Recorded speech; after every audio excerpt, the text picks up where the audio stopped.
Brexit is dead, and we killed it.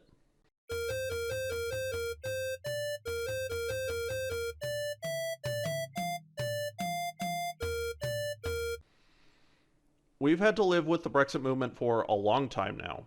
Ever since the UK joined the EU, there's been English nationalists just trying to leave it again. And the EU humored Westminster, and they're still humoring them. After all this, you have to ask the question, was it even worth it? Was Great Britain a good addition to the European Union? Well, to be fair, the Great Britain that we know today and the EU that we know today weren't the same when they formed, obviously. Great Britain joined what's called the EEC, and the EEC became the EU over time. And even at the time, this was still very controversial in Great Britain, as they generally opposed sort of any pan-European organization. They inevitably buckled when it became clear that other European nations would grow faster than Britain if they sat it out. Huh, what a good lesson to not forget in the future. So, was Great Britain a good addition to the EU? Well, in 1973, when Great Britain finally made it into the EEC, they were looking down the barrel of an oil crisis, a weakening automotive industry, and a devalued pound. But while that sounds bad, that's actually the right mix of things that made them a good fit. Not only that, but the inclusion of Great Britain's strong economy, high standard of living, and worldwide renown would be perfect to make the European project look strong for about 2 decades. That leads me to my second question. Was Great Britain even a good EU member? Well, both the moderate cosmopolitan UK population and the European community together had to tolerate the odd Britain's exceptionalist streak. Many Britons were nostalgic for a time that they didn't even live through, but that didn't matter. They wanted Great Britain's glory days back, when they needed no friends and didn't afraid of anything.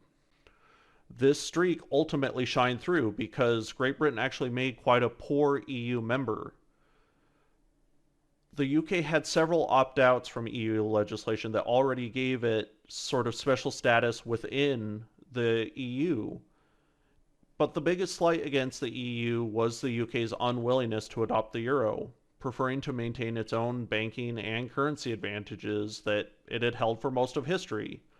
While this is sort of understandable, it still marks the UK as a terrible team player and underscores the sort of fair weather nature of Great Britain's relationship with the EU. During Europe's time of need, the euro crisis, Great Britain fought heavily to contribute nothing to the faltering economies of Portugal, Italy, Greece, Spain, later Ireland. Originally coined pigs, which was bad enough, technocrats based in London changed the term to gypsy, a blatantly derogatory term which refers to the Romani. Ultimately, some mix of conscience and political pressure reminded Great Britain that it was indeed a member of a team and should probably act that way. So they did end up contributing to the bailouts of Ireland and Portugal, their two closest and most convenient trading partners out of the 5 ailing countries. This wouldn't be the last we, the EU, or the UK would hear about that bailout money. Oh no. Giving bailout money to weak European economies officially ended the fair weather relationship the UK had with the EU. And Brexiteers seized on it. This also mixed with the sort of spoiled child angle that many British pop culture icons employed when referring to the EU. Though complaining about the EU was meant to be played for laughs, many such influential people had to come out and actually denounce the idea of Brexit after the fact, after making such jokes and digging their heels into the EU, but the damage was done. Brexit had taken root, and a bunch of politicians lied about the real effects that leaving the EU would have on the UK economy, and they did this for a cynical shot at power. People believed these lies, and the rest is history. So yeah, was Great Britain a good EU member? No, the Cold War spoiled the UK rotten. It was constantly surrounded by strong allies with big economies, great culture, amazing food, and even nice people. all of which it complained about endlessly until it got what it had been asking for, but never really wanted. Now, like a rebellious kid that runs away from home to sleep in the park for a night or two, it needs to decide if it's going to pull up its knickers like an adult, go back to Europe, and say it's sorry.